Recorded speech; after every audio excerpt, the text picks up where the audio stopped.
नमस्ते दोस्तों। आप सभी का स्वागत है मेरी जीवन कहानी में। मैं अनीता हूँ और आज मैं आपको अपने जीवन का एक ऐसा अध्याय सुनाने जा रही हूँ जिसे किसी और से कभी नहीं बांटा। दोस्तों, मैं अब तक 2 शादी कर चुकी हूँ।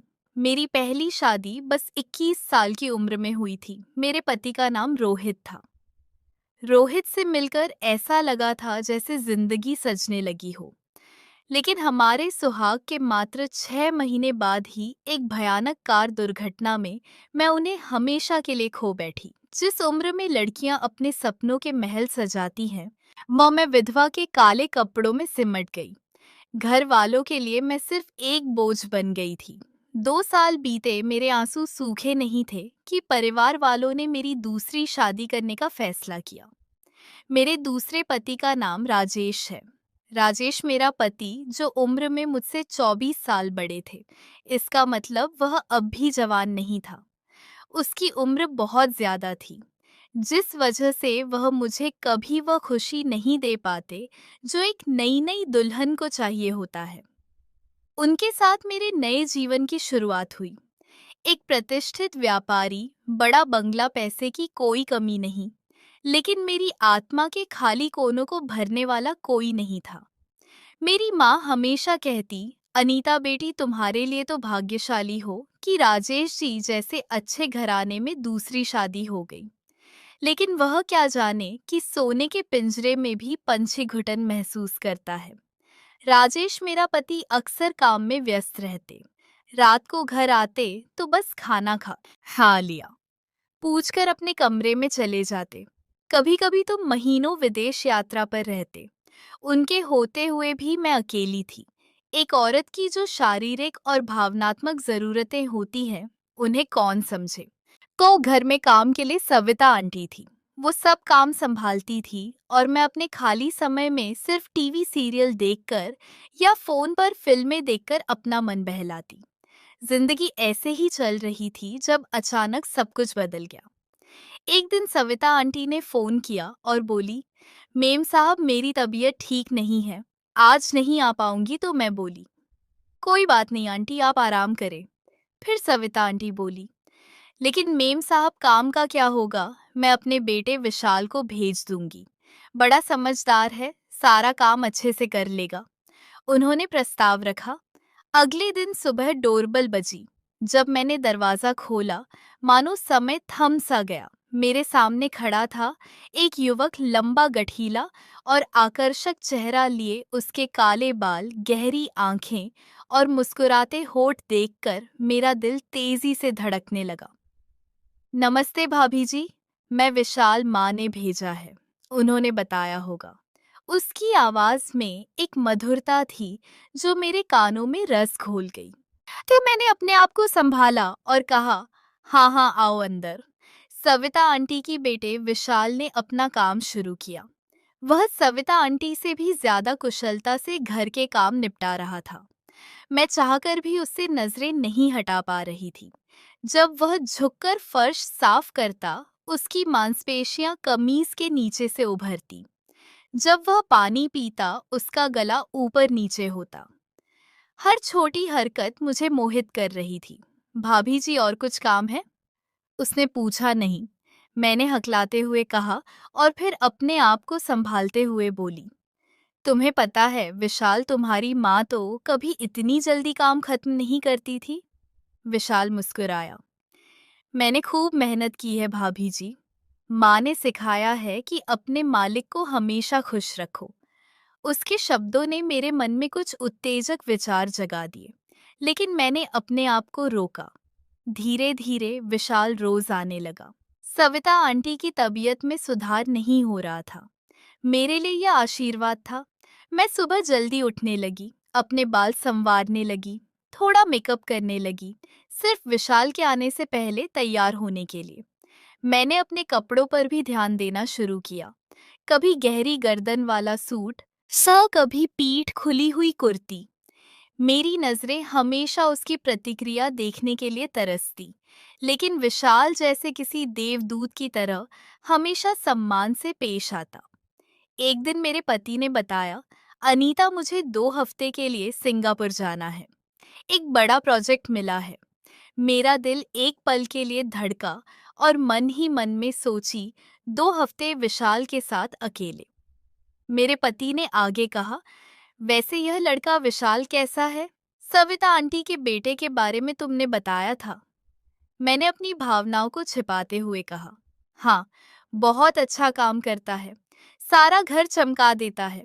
मेरे पति राजेश ने मुझे देखकर कहा, अकेली रहोगी इसीलिए थोड़ा चिंता है, पर यह लड़का है तो कोई डर नहीं। उस रात मैं सो नहीं पाई। मेरे पति के जाने के बाद क्या होगा? चल इसी सोच में डूबी रही। अगले हफ्ते मेरे पति चले गए। पहली बार मुझे उनके जाने का दोहक नहीं था। विशाल आया और उसने घर के काम में लग गया। मैंने उसे अपनी ओर आकर्षित करने के लिए हर तरीके आजमाए। कभी उससे कॉफी मंगवाती, कभी कहती कि मेरे कमरे में पंखा ठीक करे। मेरे कपड़े और अधिक आकर्षक और उत्तेजक हो गए थे। एक शाम मैंने हिम्मत जुटाई और विशाल से कहा, तुम बहुत अच्छे हो विशाल, तुम्हारे साथ बात करते हुए अच्छा लगता है। विशाल ने मुस्कुराते हुए कहा, आप भी बहुत अच्छी हैं भाभी जी। मुझे भाभी जी मत कहो, सिर्फ अनीता कहो, मैंने धीमे से कहा। विशाल असहज हो गया। जी वो मैं वह हकलाने लगा। मैंने उसके करीब जाकर कहा, क्या तुम समझते नहीं विशाल, मैं अकेली हूँ, तुम अकेले हो, क्यों ना हम? ये सुनते ही विशाल ने एक कदम पीछे हटते हुए कहा, भाभी जी, ये ठीक नहीं है, मैं यहाँ सिर्फ काम करने आया हूँ। वह कमरे से बाहर चला गया और मैं सिर्फ देखती रह गई। मेरे अंदर का तूफान और भड़क उठा। मैंने इतनी हिम्मत जुटाकर अपने दिल की बात कही थी और उसने मुझे ठुकरा दिया। फिर भी मैंने हार नहीं मानी। अगले दिन से मैंने अपनी कोशिशें और बढ़ा दी। मैं जानती थी कि विशाल भी मुझसे आकर्षित है, बस उसे अपने भावनाओं को स्वीकार करने की हिम्मत नहीं है। हर दिन, हर पल मेरा दिल सिर्फ विशाल के लिए धड़कता।